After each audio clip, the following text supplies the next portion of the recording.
Welcome to the Hot Corner Podcast. This is the inaugural episode of the podcast, and I'm glad to say that we have some very interesting things to talk about. I'm Abhishek Goyal. I am Joey Bohley. I am Brandon LaRocco. I'm Aaron Jaffe. And today we will be talking about the Le'Veon Bell situation, as well as a very interesting debate on the best dining hall on campus. All right. What will it be? Yeah. So, Joey, would you give us a little introduction about the Le'Veon Bell situation? All right, so for those of you that don't know about what's going on in the NFL, Le'Veon Bell is a running back for my team, the Pittsburgh Steelers. So this one really hits close to home with me. Yeah. So basically, he's holding out right now because the Steelers will not pay him the money he wants, and he refuses to sign his franchise tender. So now he's really just chilling. Like, he's like riding jet skis in Miami. Yeah, isn't he like He's already rich. Yeah, he's already rich. He already has his money. He's going to get it. So he's just chilling. Steelers are about to trade him. Where? I don't know. Let's discuss. Like, what do we think? So I'd like to point out, is it fair to say that Le'Veon Bell is the best running back in the NFL? I think it is very fair to say that Le'Veon Bell is if he's not the running back. best, then he's definitely top two. Then or he's top, definitely top two. He's Gurley definitely and up there. Bell are definitely the top two. Yeah. And this whole dispute is a contract dispute. It is a contract dispute, which is stupid. I mean, So Le'Veon Bell has signed his franchise tender. He hasn't signed anything. He hasn't signed He's his just franchise tender. The Steelers have offered him the franchise Steelers tag. have offered him the franchise tag for this year, and he doesn't want to sign it. But he wants a long-term deal. He does want. He wants job security. He wants job security, Yeah. and he wants. He's getting 400 touches a year. He feels like he should be getting paid more. Yeah, very true. The problem is, like, let's say the Steelers don't want to sign him. They don't want to pay that money. He's kind of like messed himself up because where is he really going to go? Like, what team does have that money? Because he's asking for a lot. And I guess that's a good thing for athletes in the NFL because they have that opportunity to get that kind of money. Because if you look at other sports like baseball or basketball, those people are getting paid a lot more money than the average NFL player. And you can debate whether that's necessary or not.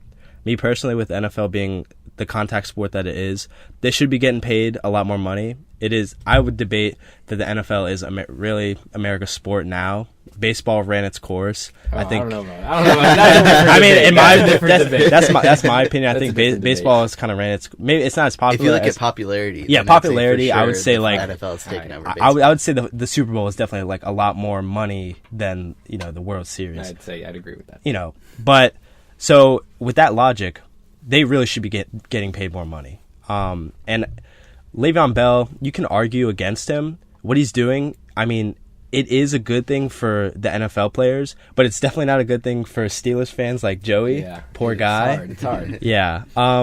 So deep down, it is a good thing for NFL players, but overall for the fan base, it is kind of aggravating to watch because you want to see him out there playing. Obviously, you want to see him out there playing, getting the touches, getting the Steelers some W's. But it is good for the players. Yeah, so you talk about, where's he going to go? The main two teams I've heard for where Le'Veon is going to go is the Jets and the 49ers. Yeah. And I think that Le'Veon Bell does not want to go to the Jets because the Jets suck. He wants to win. The 49ers also suck, but they have Jimmy Garoppolo. So that's kind of looking at the flip side. They had Jimmy Garoppolo. And I think that pretty much kills any chance of him going to San Francisco because, of course, he wants to win now. He's a professional athlete. Like, those guys have competition running through their veins. Yeah. Like, they do not mess around. He wants to win, and he wants to win now. And he knows he can do that in Pittsburgh, but he wants to get paid while doing it. Yeah. So that's really the issue, is just where is he going to compromise his own value for what he's going to get back from the team? His value is something that I actually like to talk about. So I think that one of the most interesting things about this whole situation is how the Steelers value the running back position and really how the NFL values the running back position versus how, like, Le'Veon Bell values his contribution to his team. Now, you said he was getting, like, 400 touches a year. Yeah. He runs, he catches, he does everything. He is, the number one pick in fantasy drafts. He does so much for the Pittsburgh Steelers. And I think if you look at that versus how much he should be getting paid, there's a very clear disconnect versus what he thinks he should be getting paid versus how the Steelers view I would agree with the that. expendability at his position. I think one of the biggest things that goes into this is that Le'Veon Bell is unlike any player we've ever seen before in the NFL, because we have never seen a combo running back and wide receiver the way that he does it. And, you want to talk about, I guess, Ty Montgomery with the Packers, who's just, it's a not comparable role, but level. not even on the same planet as Le'Veon Bell. I just think that, especially with the Steelers having the history of strong running backs that they do, Franco Harris, Jerome Bettis, Willie Parker, Le'Veon Bell is just not a cookie-cutter back. And he is not just a running back. He is a all-around offensive... He's a threat. He is an offensive weapon. He can line up in the slot, he can go out, he can go wide, and he can line up in the backfield and run. He is unlike anything. And I think that he deserves to be paid, but I don't think the Steelers are going to pay him, unfortunately. Yeah. I do think that he should be paid, and arguably one of the highest paid players in the NFL. Now, quarterback money is... Yeah, quarterback money is different. Just totally ridiculous. But Matthew Stafford's like the third highest paid player in the league, which is crazy. It just blows my mind. But yeah, he definitely deserves more than... he deserves a lot, in my opinion. He does deserve a lot, but he'll get it somewhere, but it's not going to be in the Steel City. Yeah. And I don't think it won't be in New York either. Yeah. It sounds like he is planning to return to the team by week 7, which is their bye week. Yeah. Come back for week 8. I think they have Browns week 8. Yeah. Which, obviously, who they struggled against earlier in the year, which is ridiculous. For those of you who don't know, the Steelers and the Browns tied. Yes, they did tie, which is unbelievably infuriating. After the Browns went 0-16, 0-16. 1-32 or 1-31 over the previous 2 years. Yeah, there really was a lot of optimism though at the beginning of the season with James Conner coming in. I do like a lot of Steelers fans were pretty much stating that Le'Veon Bell was replaceable.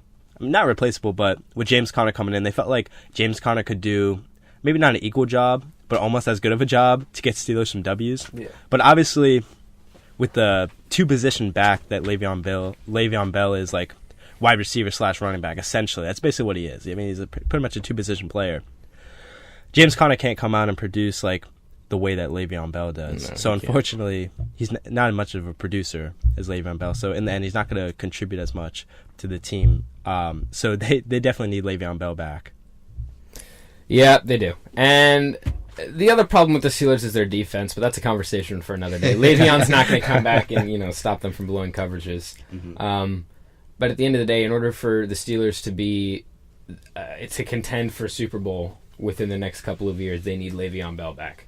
Because at the beginning of this year, it was a very wide agreement that it was going to be the Rams and Steelers in the Super Bowl. Mm-hmm. And the Rams they're doing their part. The Rams are 4-0.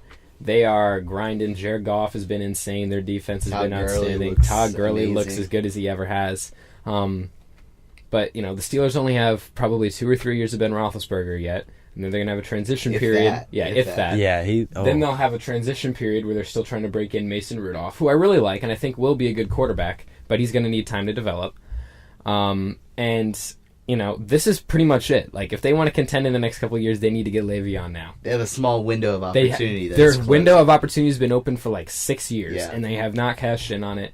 Because before it's been the whole injuries in the playoffs. Right, injuries in the playoffs, Vontaze Burfict hurting the entire offense, and then losing to the Patriots on some bullshit cause. But they're all excuses. Yeah. The Steelers are, and have been for the past couple of years, one of the most talented teams in the league, and they always underperform. And that's the bottom line. So, Le'Veon Bell back may or may not fix that, but in order for them to have a chance to fix that, they need him. Yeah. Focusing more on James Conner, I think it's important to note that he had that electric week 1. He had 180 all-purpose yards. He had 2 touchdowns. But since then, it hasn't been amazing. He had 130 yards on the ground week 1, but then he had 17, 60, and 19, and he's had less than 50 and then less than 30 receiving yards. So he does, I guess, kind of what Le'Veon Bell has been doing, just because he's in the same role, same offense. Just at a lower exactly. level. Yeah. So that's the James question. Conner is a good back. He obviously a very tough guy coming back from Hodgkin's lymphoma in college and then being all conference and being drafted by the Steelers at all. Really being at all is just an accomplishment for him. And I think there are a lot of people in Pittsburgh who are very optimistic about James Conner. But again, he's young too. He needs time to develop, and it's just longer than the window that they have. Yeah, and exactly that. There's this question as to whether they should pay Le'Veon the money, right, or if they should settle for James Conner at a lower cost, significantly lower cost, arguably, and see what else happens. But who knows if they had that time? Right. Yeah. It's all just a very unfortunate situation for my Steelers. Yeah. And what's their record now? I believe they are 1-2-1. Oof. Yeah. They got. You hate to see it. Yeah. Not gonna be good. Not gonna be good. So see what they do against the Falcons. Mm-hmm. Yeah. It'll be a good game. Good game.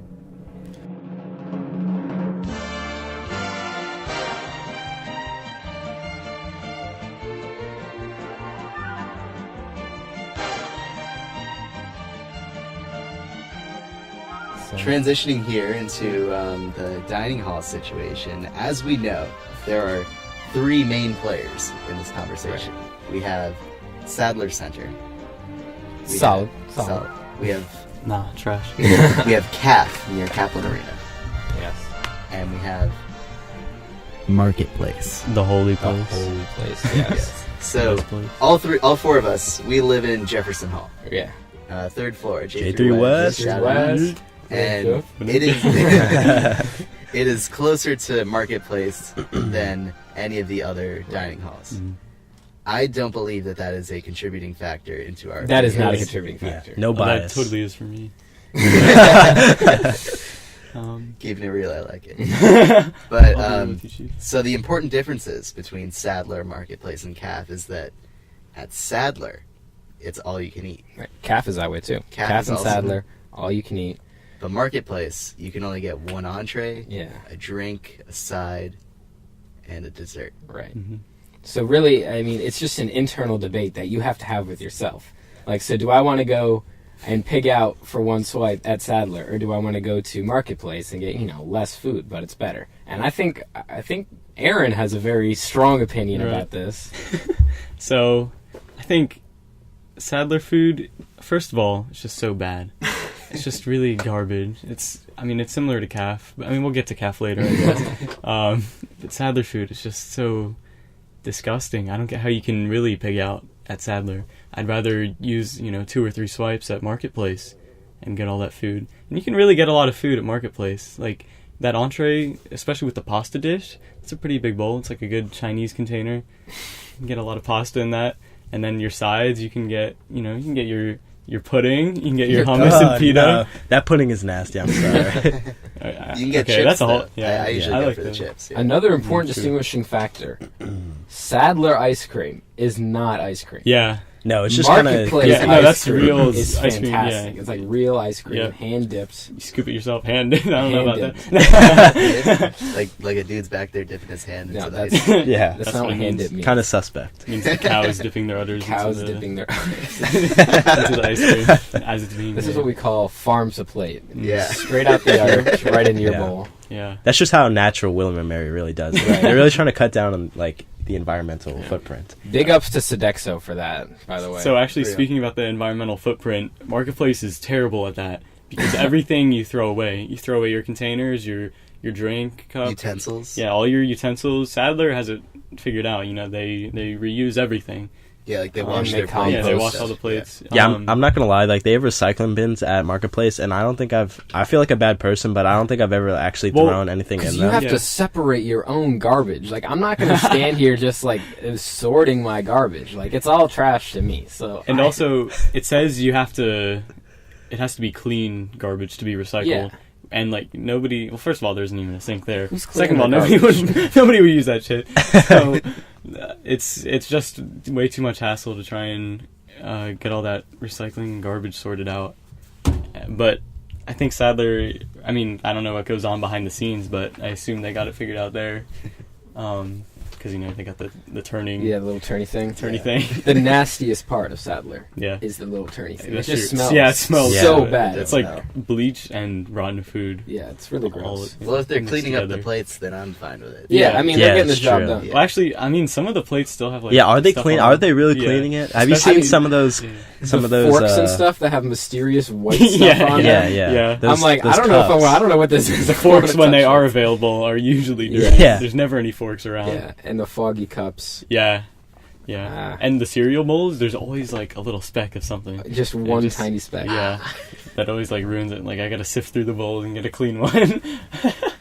Else I know I'm gonna feel sick. So I want to shift gears here and talk about breakfast. I know you are a very big proponent of Marketplace breakfast. I have never been to Marketplace for breakfast. Wow. The one time I went to Marketplace for breakfast, everything was all closed. Oh. So they do close the omelet bar at 10 a.m. Yeah, and I got there at 10:01. Oh, and I pulled up, and the guy was like, Strict excuse me, schedule. sir, my omelet bar is closed." And I was like, "All right, well, guess I'll go Sadler then." And I mean, Sadler, they have eggs and biscuits and grits and. I mean, the eggs are terrible. The eggs Sadler, are like worse than IHOP, which is very difficult to do. I like IHOP eggs. It's like I kind of like them too. I like them too. They put the pancake batter in their eggs. What? I like that. Yeah, Really? that's why they're so fluffy. I didn't know about that. That's how they're so fluffy. Is they put pancake I thought it was batter just like in. milk or. I just thought it was like the liquid eggs to make them fluffy. I hate liquid eggs. Liquid eggs are gross. So disgusting. They're That's why every time I can order eggs, like especially at IHOP, I always get sunny side up. Yeah, real eggs. You can't get fake sunny side up. Yeah. I mean, At least not yet. What will the future hold? Yeah. I do like Marketplace breakfast. The sandwiches, I mess with those. Yeah, those are good. The sandwiches are good. I've only gotten like one bagel, like egg, bacon, cheese type of thing. Yeah. That was like really good. Yeah.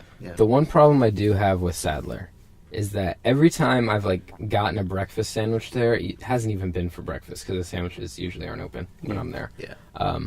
But every time I get like there'll be an English muffin with eggs and ham or whatever on it, and they'll put it in the oven. I'm just chilling. I'm waiting there. They pull it out, put it on my plate. I go back, take a bite, and it's cold in the middle. Yeah. And I'm like, leave it in longer. Yeah. Like I don't really understand like what the issue is here, but it is an issue. It is an issue. Like I want a warm sandwich, and I'm not getting it. I'm not getting it. Yeah, just warm it up.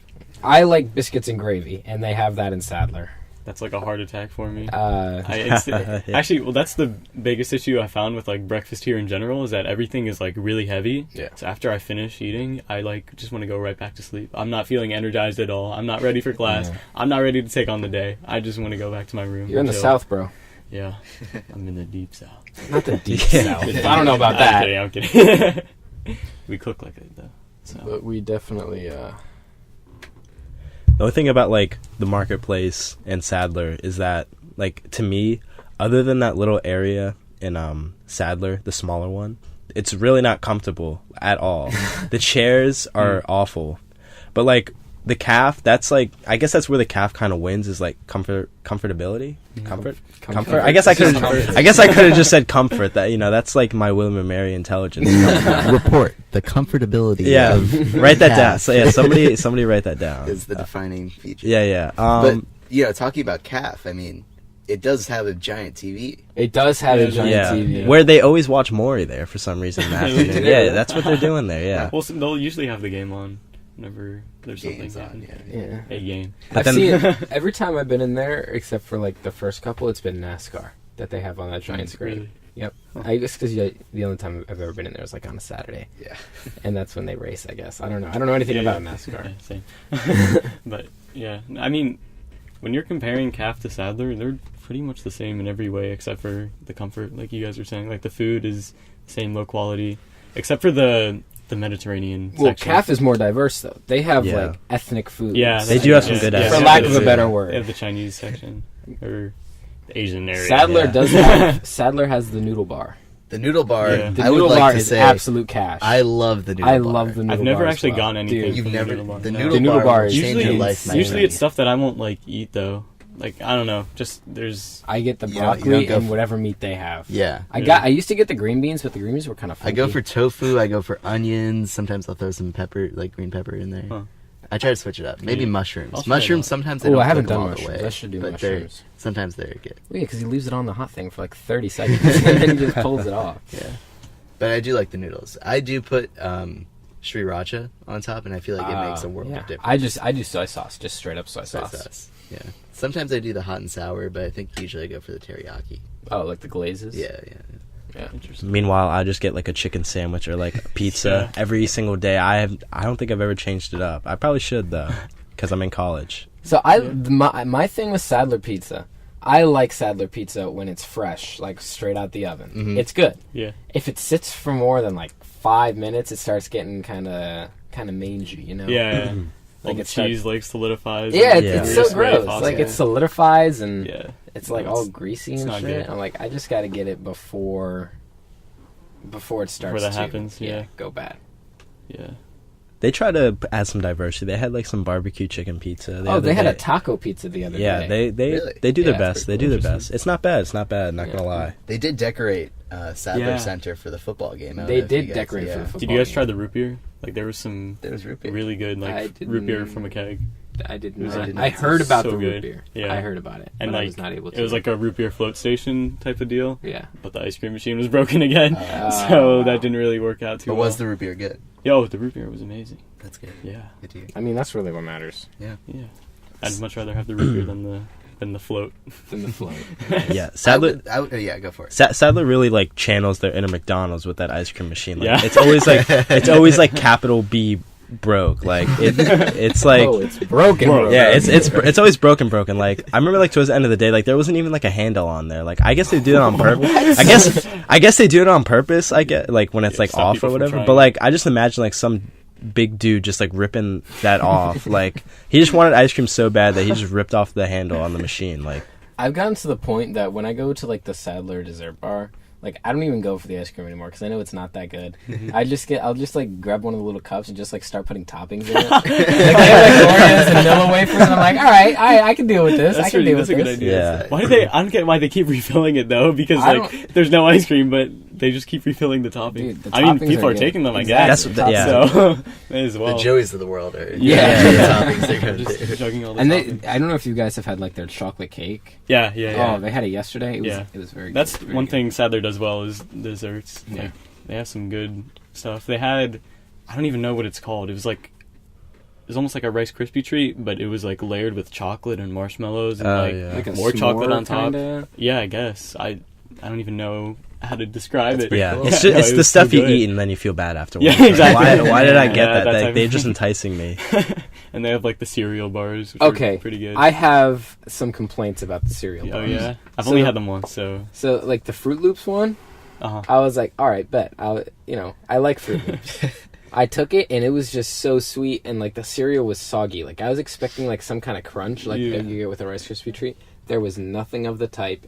It was just like all sticky and soggy, and it was just not a good experience. Yeah, not a good experience. I had like a Fruity Pebble one. That was like perfect. Dude, I have never seen the Fruity Pebble. That was ones. That sounds good. Though. Very good. Yeah. I just get the Apple Jacks. That's usually my go-to. I have what not are seen you those talking either. about? We're talking about the. Wait, are you talking about? I'm talking about the cereal bar in the dessert section. Yeah, that's what we're talking about. I thought you were talking about the cereal bar. Oh, the cereal bar where you can get all the cereal. Apple Jacks. Yeah. Gotcha. I like corn pops. I'm not gonna lie. I don't like the milk at Sadler. I don't know if that's just me. I'm just weird. They're always out of whole milk, and I do not fuck with skim milk at all. Yeah. They've always had whole milk. Which I just put in my cereal, and like I don't like the milk that much, so I just put in my cereal, and then I just like I think I'm gonna start doing that. Yeah. Interesting. But okay, skim milk. I could have a whole argument about this. Yeah. It's just water pretending to be milk. Yeah, it's just flavored water. Skim milk. Cloudy water. So bad. Yeah. Like I don't get how people. I mean, isn't it literally just milk diluted with water? No, I mean they take off all the fat. Yeah. It's skimmed. The fat is skimmed off. That's why it's okay. called So there's a higher milk. ratio of water to milk. Theoretically, I don't know. I don't know. The logic checks out there. We need Daniel to come in and verify this. Yeah, we need Daniel to come. It's like those Kool-Aid packets, but it's just milk flavor. They just put it in water. Yeah, That's exactly. Well, the milk comes in bags anyway. Like it's bagged milk. Yeah, Which you know is that's like a thing in Canada. Yeah, in Canada. Yeah, it's a little bit disconcerting. That's fine. I wonder if Drake drinks bagged milk. I don't know. How do you even pour that? Like, I feel like handling that would be so weird. It's like, it's squishy. It's like do you guys ever have, like, those little toys? Like, they were the little tubes that you squeeze? The dick things, yeah. Those. Yeah. It's just, I imagine it would be kind of like trying to, like... Yeah. I feel like it would just squirt out of your hand. And then the milk bag is just going all over the place. Yeah, you drop it and everything spills all over the place. I just imagine, like, telling, like, your wife, like, yeah, honey, I'm going to the store to get a bag of milk. I'll be right back. Like, that just sounds so odd coming out of my mouth. You get a carton of milk. You don't get like, a bag of milk. So now we got to go back, get, like, a carton of milk in a gallon bag and just dump the carton of milk into the gallon freezer bag. And then just, like, put, like, a little spout on it. And be like, so this is what it's like in Canada. I guess so, yeah. Well, apparently it's, like, better for the environment, too. Yeah, that's what I heard. Like, there's less cardboard. I guess it's plastic versus Can't you recycle paper. it either way? Supposedly. But then you got to think about the psychology of whether people actually are going to recycle it or not.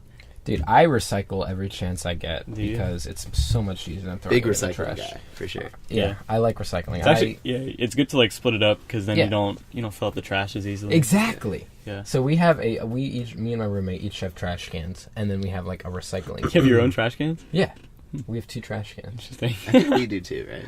We do too, but you know what? We don't have a recycling bin. We do not have a recycling bin. You just have your corner of boxes. So, okay. Brandon for a while, Brandon did have a bunch of boxes that were just lining up there. Yeah. So, like, to be fair, like, one of them is from Chegg, and I have to, like, give them that back with my textbook. Not making excuses. There were about, like, 6 more, my guy. Yeah, I know. I was getting to that. Like, you know. We're getting there. Yeah. I was like, well, they're gone now. That's all that matters. Yes, they're gone now. Now there's just one big Kohl's bag there where I keep all my other trash. Right. So it's not as bad. An actual trash can like a normal person. I have that too. But you know what? They moved the big trash can out, so now I have to walk. The dumpster? The dumpster. Yeah. Otherwise known as the big trash can. Every time I've gone to the relocated dumpsters, they've been absolutely, like, totally full. Oh, yeah. Like, I went out on Parents' Weekend. I went out there, and I was trying to throw stuff away, and there was just so much shit in there. Yeah. Like, I was, like, opening it and, like, sticking my arm in the opening and trying to, like, throw it up, like, into, like, where all the stuff was. And it was not it. It wasn't working. Usually I try and save my bags. And, I do save my bags. Yeah, I try and just, like, empty out the actual trash into the dumpster. But, like, you just can't fit anything in there. So I just, like, yeet my bag over the top and just hope it lands in there. I like tie up my trash in the grocery bags or, like, Wawa bags and then just throw it in. Yeah, I usually just hit them with that Kobe fadeaway. Like, I'm sure the people at Barrett can probably hear me yell out Kobe while I'm hitting that fadeaway. I got, like, the leg kick and everything. It's over. The Mamba mentality of the trash Usually can. it goes in. Then when it doesn't, like, I kind of have to awkwardly pick it up and hope that nobody saw. You kind of do that little look around, make sure nobody's looking out their window. Exactly. I would like to let it be known that Marketplace burgers are infinitely better than Sadler burgers. I've never had a Marketplace burger. I would disagree. I'd say they're the same. I feel like, the patties are... I think everything is the same, yeah. I don't know what it is. Maybe it's just because I like Marketplace. Yeah. Thank you, Sodexo. Maybe it's a mental thing. You get a better vibe. Yeah, in my opinion. I think the delivery is important for how you perceive the taste of the meal. I just want to say that the one thing I do want to thank Sodexo for is, like, fueling the memes. Like, the Sodexo memes are... Shout out to Swampy Memes. Yeah, shout out to Swampy Memes, because the Sodexo memes are just fantastic. I love them. I don't know about you guys. I haven't even seen any. You haven't seen any? No. I deleted my Facebook, so I'm not... I go on, like, once a month, maybe. I only go on Facebook for Swampy Memes. That is literally the only reason. That is mostly what I do on Facebook. Yeah, so... There's only so much other stuff you can do. There is Farmville. Text my grandma. Text your grandma. Yeah. Is Farmville still a thing? I don't know. Those Facebook games were, like, kind of hype. I'm not even... I haven't been asked to play a Facebook game ever. Like, I've never. Yeah, considering I've logged in, like, 5 times total, I'll go ahead and agree with you. But, yeah. Well, yeah. Sounds good. Anyone have any parting words, anything that they want to be known on the inaugural episode of the Hot Corner? On the inaugural episode. Does anyone have a hot take? Yeah. I want to shout out Vincent Testaverde of the University of Albany. I just want to say thank you for letting us win that game. Yes, we do appreciate the interception at the end. Yeah, he was like 9 of 23 or something. Yeah. Vincent Testaverde, he had a rough day. And I just want to say to Vinny Testaverde, you're a way better quarterback than your son. So that's my hot. Thank you, Vincent Testaverde and Vinny. I'm sorry. That's what I got. Anyone else? I want to let it be known that we had to record in this really small room. So hopefully, once our clout increases, we can grow. We can do some bigger things and maybe get a round table because we're all just kind of like crowded next to each other. Yeah, we're trying to make some moves. Yeah, you know what I'm saying. It's a good bonding experience. But Joey keeps touching my thighs, so it's kind of making me uncomfortable. Not with my hand. I just have very long legs. Once I get through the training exercise this Thursday. Well, I guess we can all do the training and then. Yeah. I think I have to do a makeup EFYI on Thursday. Are you serious? Oh no, it's on Wednesday. Also, I have a class during like half of the session, so we'll see how that works. Yeah, we'll send some. We'll send a representative. Yeah, we'll send a proxy. A proxy. Yeah. And go Caps. Yeah. Go Red Wings. Hey, Caps the wrong. You're like Joey is no longer welcome on the podcast. Whoa! All right, look, I rooted for the Caps in the playoffs. His first and last episode. I rooted for the Except when they played the Knights. I thought it'd be cool to see Vegas win. It was cool. The first game that the Capitals lost since Braden Holtby made that save was against the Penguins the other day. I just want to say that. That is true. Went a long time. That save was absolutely insane. Yes. That is a conversation for another day. Yeah. And with that being said. Signing off for the Hot Corner Podcast. This has been a first episode here with Abhishek Goyal, Bohley, Brandon LaRocco, and Aaron Jaffe. See you guys next time.